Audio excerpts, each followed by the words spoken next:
Cha chụp được xua, nâng số đây vẫn ổn định ọc ní, nè cruise mua, nơi cho dí, bóng riêng mô xìa, rô xìa, nơi xìa lại practice phát, sẽ là riêng chụp nọ thầm.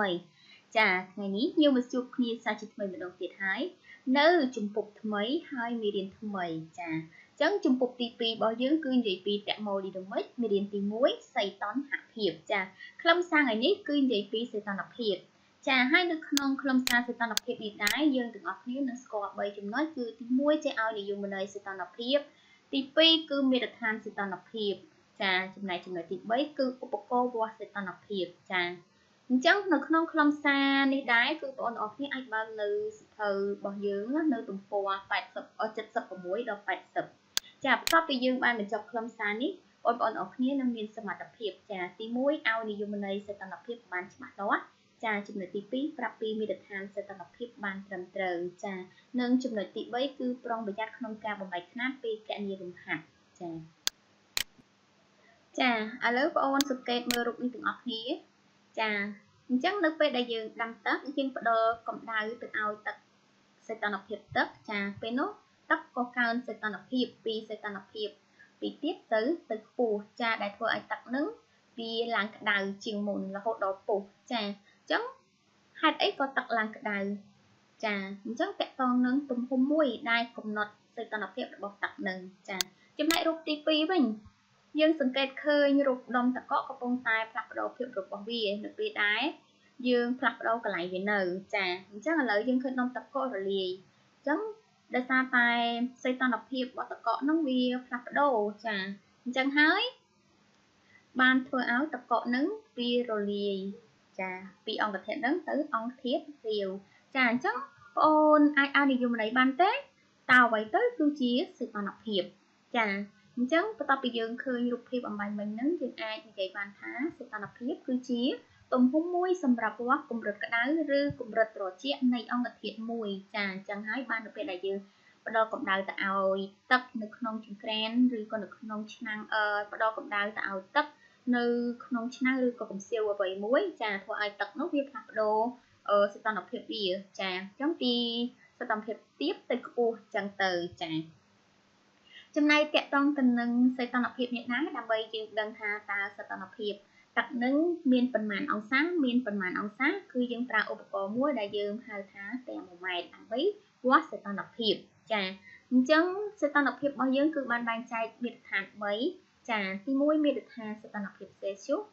tí phí miệt được hàng sẽ tận hợp hiệp Kelvin chà tí bấy cứ miệt được hàng sẽ tận hợp hiệp Fahrenheit chà các con nâng miệt được hàng mùi ní cứ cam pra prap xây kìa chà lấy dương mà mơ miệt được hàng sẽ tận hợp hiệp Celsius chà miệt được hàng sẽ tận hợp hiệp Celsius cứ miệt chia miệt được hàng đại kê này dùng pra chỉ thế nên không chẳng thấy chà hai miệt được hàng này đá cứ cực chia ông xa xế chà đại dương tay tài pra ốp co tem một máy vô một quả tới dương khơi sẽ bằng thực bao nhiêu cứ thì kịch chị ông xa xề chà chấm nó về đại khơi ở nó về đại dương bộ tư kịch chị ông xa xề năng hai chi mê đặt than sẽ tăng lập hiệp xe chủ chà nó không mê đặt than ní kê cùng đặt vô đặc sật có rư có lý nơi tăng lập hiệp son ông xa chà nó chụp bộ đặc sật có rư rồi lý nơi son ông xa chụp này rung phố bao nhiêu mình cứ mà rồi ông xa chà chấm ôn chỉ nằm tới cam tập sọt cọ rư cọ lý nơi son ông xá trong này ai việc phố biến cứ nâng rồi ông xa chà chắc nơi son ông xá là hột đo rồi ông xá cái trái chia mà rồi pro lọc rất đơn nhị đại cái cục ngọt chốt mùi pro lọc rất smile nâng mùi ông xa chà chẳng nì việc ai mở bán mùi pro lọc rất smile nâng mùi ông xa chàng cho anh chạy con tình nương sẽ tận hợp hiệp đại việt đại pro cực cho ông xa xế smile nâng phần màn pha đường hài chàng hãy đầm bay kẹt ni sẽ tận hợp hiệp sẽ giúp chương nhiên thuộc một muối cư tay tốt smile nâng ở tế độ ở rổ chai nâng rồi độ ở rổ hai con nâng rồi ông xa xế chàng chẳng như thuộc một ní nơi về đài kịp rạp vào bài mà đó nơi sẽ tận hợp hiệp nà muối dương pra được một nâng bàn chàng chẳng như thuộc một ở t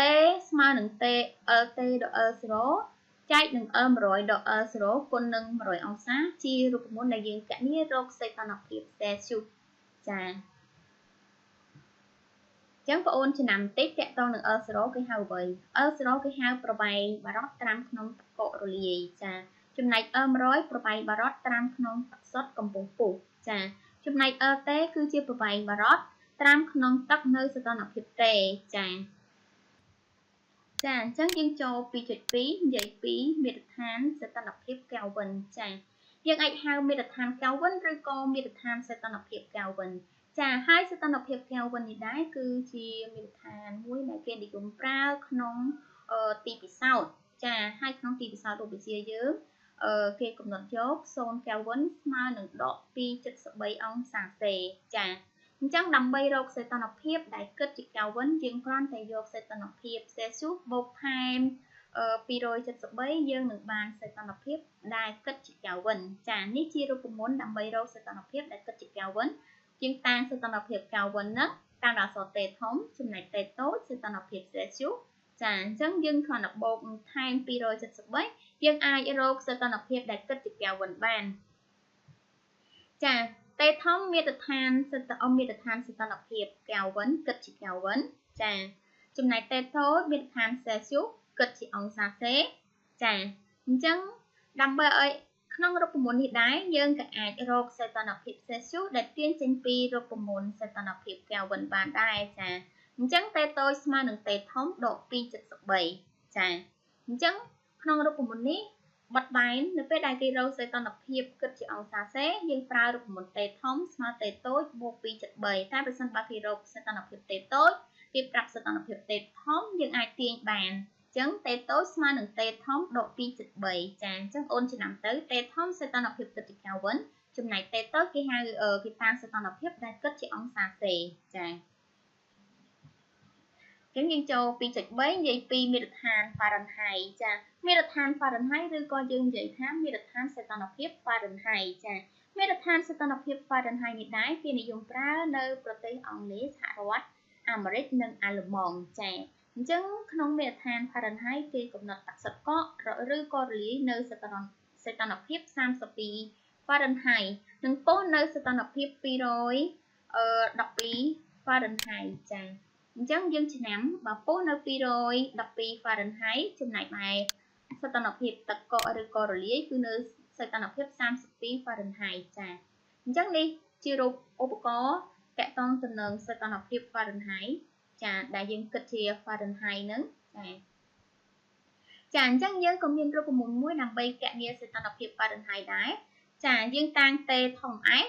ជាសីតុណ្ហភាព Fahrenheit ស្មើនឹង 1.8 តេតូចបូក32ចារូបមន្តនេះរូបមន្តអ្នកគ្រូស្រាយរួចហើយចាអញ្ចឹងដើម្បីរកសីតុណ្ហភាព Fahrenheit យើងប្រើរូបមន្តនេះបានអញ្ចឹងអូនចំណាំនិមិត្តសញ្ញាតាំងច្បាស់តាំងតេធំ S ជាសីតុណ្ហភាព Fahrenheit ឬក៏បងអូនចង់តាំងអក្សរ S ក៏បានដែរអត់បញ្ហាទេអញ្ញាតគ្រាន់តែជាការតាំងសំខាន់អូនត្រូវយល់ថាការតាំងនោះជាអ្វីចាអញ្ចឹងយើងអាចទាញរកតេតូចបានដូចគ្នាតេតូចស្មើនឹងតេធំ S ដក32ចែកនឹង 1.8 ចាអញ្ចឹងក្នុងរូបមន្តនេះបងអូនអាចគណនាបានដល់ទៅ2ទី1បើសិនជាករណីគេប្រាប់សីតុណ្ហភាពសេលស៊ូសបងអូនអាចគណនារកសីតុណ្ហភាព Fahrenheit បានតែបើសិនបើគេប្រាប់សីតុណ្ហភាព Fahrenheit យើងអាចគណនាសីតុណ្ហភាពសេលស៊ូសបានចាអញ្ចឹងតេធំ S មាត្រដ្ឋានសីតុណ្ហភាព Fahrenheit គិតជា degree F ចំណែកតេតូចមាត្រដ្ឋានសីតុណ្ហភាព Celsius គិតជាអង្សាសេចាអូនហៅសីតុណ្ហភាព Celsius ឬក៏សីតុណ្ហភាព Fahrenheit ក៏បានចាអញ្ចឹងយើងចូលដល់ឧបករណ៍វាស់សីតុណ្ហភាពវិញចាដូចជាយើងបានដឹងហើយការវាស់ឧបករណ៍វាស់សីតុណ្ហភាពគឺគេប្រើ thermometer ចាដូចយើងបានរៀនថ្នាក់ទី7ទី8តកតនឹងសីតុណ្ហភាពអញ្ចឹងដើម្បីវាស់សីតុណ្ហភាពគេប្រើឧបករណ៍ម្យ៉ាងយើងហៅថា thermometer ចាអញ្ចឹង thermometer របស់យើងក៏មានច្រើនដែរហើយយើងបានបែងចែកហើយវាក៏មានទូនាទីផ្សេងគ្នាចាអញ្ចឹងមាន thermometer ពេទ្យ thermometer បារត thermometer ធម្មគប់និង thermometer អាល់កុលចាអញ្ចឹងយើងនិយាយពី thermometer ពេទ្យចា thermometer ពេទ្យគឺគេប្រើដើម្បីវាស់សីតុណ្ហភាពរបស់មនុស្សចានេះ thermometer ពេទ្យចាចំណែកឯ តែ1ម៉ែត្របារ៉ុតវិញគឺគេនិយមប្រើក្នុងទីពិសោធន៍ចាអញ្ចឹងដូចពេលដែលយើងធ្វើពិសោធន៍អីមួយយើងតែងតែយកប្រើតែ1ម៉ែត្របារ៉ុតចាអញ្ចឹងតែ1ម៉ែត្រវាស់សីតុណ្ហភាពដូចគ្នាមែនតែការប្រើប្រាស់គឺវាមានផ្សេងគ្នាដូចតែ1ម៉ែត្រពេទ្យគឺយើងប្រើសម្រាប់មនុស្សវាស់សីតុណ្ហភាពចំណែកតែ1ម៉ែត្របារ៉ុតគឺយើងប្រើក្នុងទីពិសោធន៍ចាចំណែកឯតែ1ម៉ែត្រអាកុលវិញគឺគេប្រើនៅក្នុងឧបករណ៍ដែលមានសីតុណ្ហភាពខ្ពស់ចាអញ្ចឹងដូចយើងដាក់វាដើម្បីវាស់ទូទឹកកកជាដើមចាចំណែកឯតែ1ម៉ែត្រតែ1គប់វិញគឺគេប្រើវាស់នៅក្នុងរថយន្តចាអញ្ចឹងតែ1ម៉ែត្រយើងមាន4នឹងមានតែ1ម៉ែត្រពេទ្យតែ1ម៉ែត្របារ៉ុតតែ1ម៉ែត្រអាកុលនិងតែ1ម៉ែត្រតែ1គប់ចាតែ1ម៉ែត្រប្រភេទមួយទាំងអស់សុទ្ធតែវាស់សីតុណ្ហភាពចាអញ្ចឹងខ្លឹមសារមេរៀនសីតុណ្ហភាពរបស់យើងបានបញ្ចប់តែប៉ុណ្ណេះចាអញ្ចឹងដើម្បីឲ្យបងប្អូនទាំងអស់គ្នាកាន់តែយល់ច្បាស់នៅខ្លឹមសារសីតុណ្ហភាពអញ្ចឹងអ្នកគ្រូមានលំហាត់ដើម្បីឲ្យបងប្អូនអនុវត្តមាន3លំហាត់ចាអញ្ចឹងលំហាត់ទី1គេឲ្យយើងគណនាសីតុណ្ហភាពដាច់ខាតដែលត្រូវនឹងដក5អង្សាសេ3អង្សាសេ20អង្សាសេនិង60អង្សាសេចាសីតុណ្ហភាពដាច់ខាតហើយនិងសីតុណ្ហភាពកាវិនគឺតែមួយយើងអាចប្រើពាក្យថាសីតុណ្ហភាពដាច់ខាតក៏បានឬក៏សីតុណ្ហភាពកាវិនក៏បានចា2លំហាត់ទី2គេនិយាយថាងារពាក់កណ្ដាលរដូវរងានៅមហាសមុទ្រអង់តាក់ទិកសីតុណ្ហភាពមានតម្លៃចាគេប្រាប់សីតុណ្ហភាពកាវិនយើងឬក៏យើងហៅថាសីតុណ្ហភាពដាច់ខាតអញ្ចឹងគេឲ្យយើងគិតសីតុណ្ហភាពដែលគេប្រាប់នឹងគិតជាអង្សាសេចាគិតជា Celsius ចាចំណែកឯលេខ3គេឲ្យយើងគណនាសីតុណ្ហភាព Celsiusគេប្រាប់ប្របាយបារ៉ុតចាអញ្ចឹងនៅក្នុង100ប្រាប់200មីលីម៉ែត្រចំណែកT 95មីលីម៉ែត្រនិង0 25មីលីម៉ែត្រចាអញ្ចឹងសមិទ្ធកម្មយើងមានអស់ហើយតោះយើងទៅដោះស្រាយលំហាត់លេខ1គណនាសីតុណ្ហភាពដាច់ខាតចាអញ្ចឹងសីតុណ្ហភាពដាច់ខាតក្នុងការគណនាលំហាត់បងប្អូនត្រូវដឹងថាតើសីតុណ្ហភាពដាច់ខាតនឹងតាំងដោយអាញាពីគេចាអញ្ចឹងដូចអ្នកគ្រូបានប្រាប់យើងមុននឹងសីតុណ្ហភាពដាច់ខាតឬក៏សីតុណ្ហភាពកាវិនគឺដូចគ្នាចាអញ្ចឹងយើងប្រើរូបមន្តតេធំស្មើនឹងតេតូចបូក2/3ចាអញ្ចឹងនេះជារូបមន្តដែលយើងប្រើដើម្បីគណនាសីតុណ្ហភាពដាច់ខាតឬក៏សីតុណ្ហភាពកាវិនដោយយើងមាន4ករណីអញ្ចឹងយើងសិក្សាករណីមួយករណីទី1គឺដក5អង្សាសេកាលណាដែលសីតុណ្ហភាពតេតូចស្មើនឹងដក5អង្សាសេយើងយកវាមកជួសជុលនៅកន្លែងតេតូចចាអញ្ចឹងដក5បូក2/3មិនស្មើ268ចាអញ្ចឹងចម្លើយយើងបាន1អញ្ចឹងយើងមើលករណីមួយទៀតគឺករណី3អង្សាសេអញ្ចឹង3អង្សាសេយើងគ្រាន់តែជួសកន្លែងនេះ3អង្សាអញ្ចឹងតេធំស្មើនឹង3បូក2/3មិនស្មើ2/6កាវិនចាអញ្ចឹងចម្លើយយើងគឺ2ណាប្រើរូបមន្តនឹងតែមួយចាប្រើរូបមន្តនឹងតែមួយទៅអញ្ចឹងយើងបានក្នុងករណី20អង្សាសេម្ដងអញ្ចឹងយើងយកកន្លែងតេស្មើ20អង្សាសេជួសចូលកន្លែងនេះមកចាអញ្ចឹង2/3បូក20ស្មើនឹង293ចាអញ្ចឹងចម្លើយយើងឃើញ293ក្នុងករណីចុងក្រោយគឺ60អង្សាអញ្ចឹងកន្លែងយើងប្រើរូបមន្តតេធំស្មើតេតូចបូក2/3កន្លែងតេតូចយើងជួសដោយ60ចាអញ្ចឹងចម្លើយយើងឃើញ333ចាអញ្ចឹងដំណោះស្រាយលំហាត់ទី1យើងបានរួចហើយយើងបានឃើញក្នុងករណីដក5អង្សា3អង្សានិង20អង្សាចុងក្រោយគឺ60អង្សាចាអញ្ចឹងយើងទៅមើលដោះស្រាយលំហាត់លេខ2វិញម្ដងលំហាត់លេខ2គេនិយាយថានាពាក់កណ្ដាលរដូវរងានៅមហាសមុទ្រអង់តាក់ទិកចាសមិទ្ធកម្មមកគេប្រាប់តែមួយទេគឺសីតុណ្ហភាពកាវិនចាអញ្ចឹងយើងមកគណនាសីតុណ្ហភាពដែលគេប្រាប់ឲ្យគិតជា Celsius ចាអញ្ចឹងគេប្រាប់186អញ្ចឹងយើងប្រើរូបមន្តតេធំស្មើនឹងតេតូចបូក2/3ហើយគេចង់បានសីតុណ្ហភាពគិតជា Celsius ចាអញ្ចឹងយើងទាញសីតុណ្ហភាពដែលគិតជា Celsius តេតូចស្មើនឹងតេធំដក2/3ចាអញ្ចឹងសមិទ្ធកម្មយើងដឹងគឺ185.6ចាអញ្ចឹងយើងបាន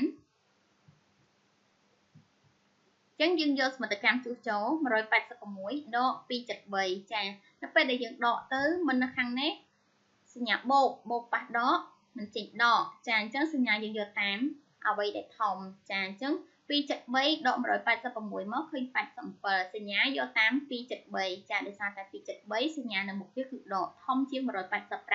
6ចាអញ្ចឹងຂະຫນາດសីតុណ្ហភាពដែលគិតជាអង្សាសេយើងឃើញចម្លើយហើយចាអញ្ចឹងសីតុណ្ហភាព186 Kelvin ដែលគេឲ្យយើងគិតជាអង្សាសេឃើញដក87អង្សាសេចាអញ្ចឹងលំហាត់លេខ2យើងបានដោះស្រាយរួចហើយយើងទៅមើលដំណោះស្រាយលំហាត់បន្តទៀតគឺលេខ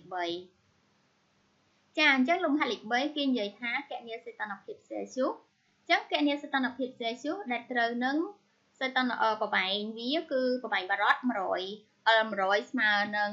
200មីលីម៉ែត្រចាចំណែក LT ស្មើនឹង95មីលីម៉ែត្រនិង L0 25មីលីម៉ែត្រចាអញ្ចឹងយើងបានចម្លើយ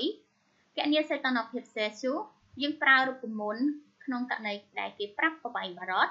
LT ដល់ L0 ចែកនឹង L100 ដល់ L0 ហើយគុណនឹង100អង្សាសេចាបន្ទាប់ពីយើងបានដាក់រូបមន្តហើយយើងស្រង់សមិទ្ធកម្មទាំងអស់គ្នា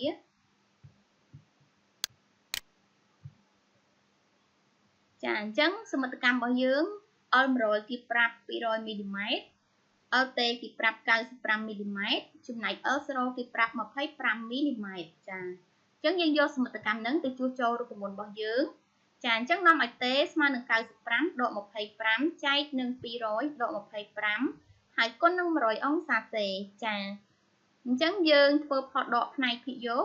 តមកទៀតយើងឃើញចម្លើយទុកមួយឡែកហើយយើងបន្តធ្វើផុសដកនៅផ្នែកភាគបែងឃើញចម្លើយយើងទុកមួយឡែកចាពេលឃើញចម្លើយភាគបែងនិងភាគយកហើយយើងយកភាគយកចែកភាគបែងហើយគុណនឹង100អង្សាសេចាពេលគុណទៅយើងនឹងឃើញចម្លើយ 68.57 អង្សាសេចាអញ្ចឹងជាចម្លើយរបស់យើងសីតុណ្ហភាពដែលគិតជាអង្សាសេឬក៏សីតុណ្ហភាព Celsius តេតូចស្មើ 68.57 អង្សាសេចាអញ្ចឹងចម្លើយលំហាត់លេខ3យើងបានដោះស្រាយរួចហើយចាអញ្ចឹងបន្ទាប់ពីយើងបានសិក្សាមេរៀនសីតុណ្ហភាពយើងបានមើលពីខ្លឹមសារហើយយើងបានធ្វើលំហាត់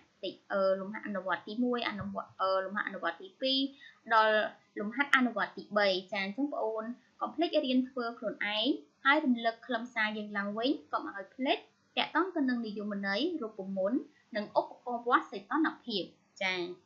អញ្ចឹងមេរៀនរបស់យើងបានបញ្ចប់ទៅហើយមេរៀនសីតុណ្ហភាពចាអរគុណច្រើនបងប្អូនទាំងអស់គ្នាដែលបានសិក្សាជាមួយអ្នកគ្រូចាអញ្ចឹងរងចាំវីដេអូនៅមេរៀនបន្តទៀតចាអរគុណច្រើនជម្រាបលា